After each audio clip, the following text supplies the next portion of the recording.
Hello friends, welcome back to my YouTube channel. अगर आपने आगे के पार्ट्स नहीं देखे हैं तो प्लीज जाकर देख लीजिए। पार्क को समझ में आ गया था कि बिग माउस उसके आसपास ही है और ये बात तो तब कंफर्म हो जाती है जब उन चारों कैदियों के पास से यही कार्ड मिलता है जिन्होंने सुसाइड किया था। पार्क ये कहता है कि बिग माउस चाहता है कि मैं उस डॉक्टर के कातिल का पता लगाऊं। मीहो पार्क को सॉरी बोलकर उसे गले लगाते हुए कहती है कि मैं हमेशा तुम्हारा साथ दूंगी। फिर जब कैंप में ब्लड सैंपल लिए जा रहे थे तो मीहो ये नोटिस करती है कि हेड नर्स के पास 2 बॉक्स हैं। वहीं दूसरी तरफ वो कैदी आकर अपनी वाइफ से मिलता है जिससे पार्क ने अपनी तरफ मिला लिया था और वो एक डॉक्टर है और उसकी वाइफ वही लेडी है जिसके पास से पार्क को डॉक्टर के मर्डर के खिलाफ सबूत मिले थे, जहाँ पर वो अपनी वाइफ को बहुत मारता है और कहता है कि मुझे पता है तुम्हारा किसी के साथ अफेयर चल रहा है, लेकिन उसकी वाइफ इस चीज से इनकार कर देती है और वो उसे गले लगा लेता है। फिर जब वो लोग जा रहे होते हैं तो मीहो नोटिस करती है कि उसकी वाइफ के गले पे बहुत सारे चोट के निशान थे और उसके पेट में दर्द भी हो रहा था।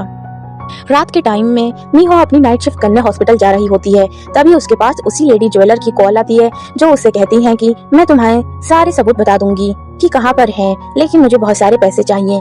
लेकिन मीहो इस डील के लिए तैयार हो जाती है। वो लेडी उसे बताती है कि सारे सबूत एक चिप में हैं, जो कि एक क्रॉस नेकलेस में है। तो इससे पहले कि वो उस इंसान का नाम बताती तभी मीहो के सामने एक लाश गिरती है ऊपर से, जो किसी और की नहीं उसी लेडी ज्वेलर की होती है, जिसे देखकर मीहो बहुत ज्यादा शॉक्ड हो जाती है और डर भी जाती है और उसकी इंफॉर्मेशन पुलिस को देती है। फिर जैसे ही वो हॉस्पिटल पहुंचती है वो देखती है जूही ने भी क्रॉस वाला पेंडेंट पहना हुआ है, जहां वो उसको सब कुछ सच बताते हुए उससे उसका पेंडेंट मांग कर देखती है, लेकिन उसमें कुछ भी नहीं था।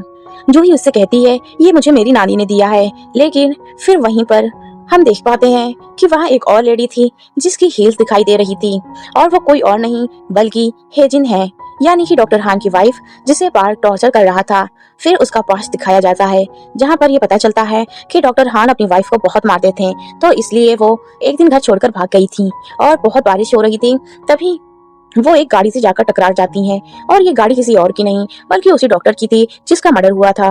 वो हेजिन को अपने घर ले गए थे, उसकी मरहम पट्टी करते हैं। उसके बाद उनकी लव स्टोरी स्टार्ट हो गई थी, यानी कि हेजिन वही लेडी है जिसका डॉक्टर के साथ अफेयर चल रहा था, जिससे वो अपने उस फिशिंग हाउस में मिलते थे और उन्होंने ही उसे वो पेंडेंट दिया था और बहुत संभाल कर रखने को कहा था। ये सब बातें याद कर कर हेजिन बहुत ज्यादा रो रही होती है। वहीं दूसरी तरफ जेल में उन तीनों वीआईपी कैदियों की बेल हो जाती है, लेकिन वो दोनों वीआईपी कैदी डॉक्टर हान को अपने साथ नहीं ले जाते हैं क्योंकि उन्हें डाउट हो रहा था कि वो बाहर जाकर शायद उनकी पोल खोल सकता है कि वही कातिल है।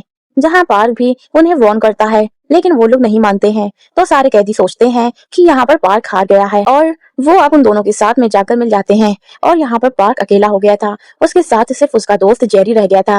लेकिन यहाँ तो पार्क बहुत ज्यादा हंसने लग जाता है और कहता है कि मैंने इन सबको बेवकूफ बनाया है।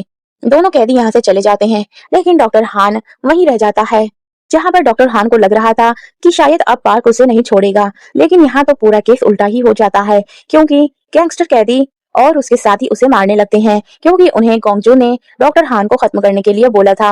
बट यहाँ पर पार्क आकर उससे बचा लेता है, साथ ही वो उन सारे सबूतों के बारे में पूछताछ करने लगता है। लेकिन डॉक्टर हान उसे समझाते हुए कहते हैं इन सब चक्करों में मत पड़ो क्योंकि इन सब पेपर्स के पीछे सिर्फ गोंगजू ही नहीं बल्कि और भी बड़े बड़े पावर्स वाले लोग शामिल हैं जो कि उसे हासिल करना चाहते हैं। फिर वहीं ये राज खुलता है, ये सारा प्लान पार्क और गैंगस्टर ने मिलकर बनाया था ताकि डॉक्टर हान का भरोसा हासिल कर सकें और उससे सच उगलवा सकें। वहीं दूसरी तरफ मीहो को भी पता चल गया था कि हेजिन ही वही लेडी है जिसके पास सारे सबूत हैं, तो इसलिए वो अपने फादर को उसके घर भेजती है, लेकिन वो तो वहां पर थी ही नहीं।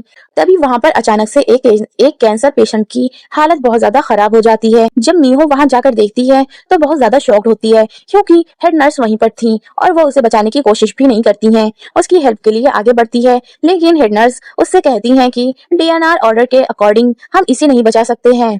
फिर उस पेशेंट के फ्यूनरल पर जाने के बाद मीहो को ये बात पता चलती है कि डीएनआर रिपोर्ट्स का एक और रूल है कि वो लोग पेशेंट की बॉडी को दफना नहीं सकते। यहाँ पर उसे बहुत ज्यादा डाउट होता है और वो अपने फादर से कहकर वहाँ पर एक प्लान बनाती है कि वो उन पेशेंट्स का ब्लड सैंपल लेकर उसके फादर के एक दोस्त के पास भेजेंगे जो कि फॉरेंसिक में है और वो उस पर रिसर्च करेंगे।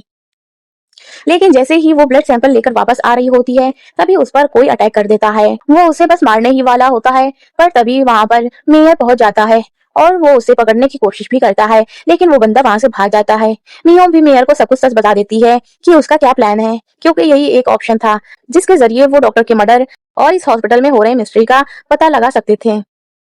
वहीं दूसरी तरफ जेल में पार्क ने कन्फेशन रूम में एक मदर मैरी का स्टैचू मंगवाया था, और जिसमें वो एक हिडन कैमरा भी लगवा देता है। साथ ही वो वहां पर एक टैरो कार्ड भी रखता है, जिससे कि वो यह पता लगा सके कि उसके साथ ये टैरो कार्ड के जरिए कौन कम्युनिकेट कर रहा है।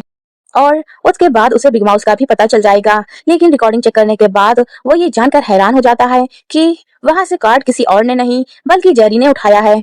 फिर उसे पूछताछ करने के बाद जेरी उसे कहता है कि मैं इस डाउट में था कि तुमने ये टैरो कार्ड क्यों रखा है, और इसलिए मैंने वो उठाया था। पार्क को यहाँ पर कुछ भी समझ में नहीं आ रहा था। फिर से पार्क रिकॉर्डिंग चेक करने के बाद उसे समझ में आता है कि उसमें से 30 मिनट्स की वीडियो रिकॉर्डिंग गायब है। लेकिन तभी उसके पास मीहो की कॉल आती है और वो उससे बताती है कि किसी ने उसके पास फ्यूनरल फ्लावर्स के साथ एक टैरो कार्ड भेजा है, जिस पर लिखा है तुम बहुत बड़े बेवकूफ हो और दोबारा ये गलती मत करना। वहीं दूसरी तरफ बहुत बड़ा इवेंट होता है जहां पर गोंगजू और उसकी वाइफ और मेयर और उसकी वाइफ के साथ एल्डर पॉलिटिशियन और शहर के कुछ बड़े लोग भी शामिल थे। वहां पर एल्डर पॉलिटिशियन सबको ये बता रहे थे कि उसने सिटी के लिए कितना कुछ किया है और जिसके चक्कर में उसने अपना पैर भी गवा दिया है। तो वो चाहता था कि जो अगला बंदा यहाँ पर इस पोजीशन पर बैठे वो इन सब के काबिल हो। जहां पर गाइस हम यह समझ पाते हैं कि गोंगजू इतना अमीर होने के बाद भी बिग माउस से अपना $100 मिलियन सिर्फ इसलिए लेना चाहता था ताकि वो एल्डर पॉलिटिशियन को ये साबित कर सके वो इस पोजीशन के लायक है और वो मेयर को हरा सके। यहाँ पर उसे बहुत ज्यादा गुस्सा आ रहा होता है क्योंकि एल्डर पॉलिटिशियन मेयर को गोंगजू से ज्यादा इंपॉर्टेंस दे रहे थे। वहीं दूसरी तरफ जेरी बहुत ज्यादा सैड था क्योंकि उसे पता चल चुका था कि पार्ट बिग माउस नहीं है। लेकिन तभी उसकी बहन उससे मिलने के लिए आती है और वो उससे कहती है कि माँ का इलाज बहुत अच्छे से हो गया है और उसकी कॉलेज की फीस भी तुमने भर दी है। लेकिन जेरी यहाँ पर बहुत ज्यादा शॉक्ड हो जाता है क्योंकि उसने तो कुछ भी ऐसा किया नहीं था और साथ ही उसकी बेल भी हो गई थी। जहाँ पर गोंगजू आता है और कहता है ये सब उसने किया है, लेकिन बस उसके बदले में पार्क को एक ड्रिंक देनी होगी। जहां जेरी उससे कहता है मैंने आज तक किसी का मर्डर नहीं किया है और ना ही मैं ये कर सकता हूँ। लेकिन गोंगजू उसे समझाता है इससे सिर्फ उसके पेट में दर्द होगा और हम उसे यहाँ से बाहर निकाल लेंगे। जेरी भी बेचारा कुछ समझ नहीं पा रहा था और उसके एहसानों तले दबा हुआ जो था वो सारी कैदियों के साथ में पार्क को भी वो ड्रिंक देता है, जिसको पीने के बाद पार्क के पेट में बहुत ज्यादा दर्द होने लग जाता है और वो बेहोश हो जाता है। जहां पर आकर एम्बुलेंस उसे बाहर ले जाती है। लेकिन तभी मीहो और उसके फादर भी वहां पर आ जाते हैं पार्क से मिलने के लिए। जहां जेरी उसे बता देता है कि उसे हॉस्पिटल ले जाया जा रहा है। वो लोग उसका पीछा करने लग जाते हैं। जहां वो लोग ये देखकर शॉक्ड हो जाते हैं कि एम्बुलेंस हॉस्पिटल नहीं बल्कि कहीं और ही जा रही थी।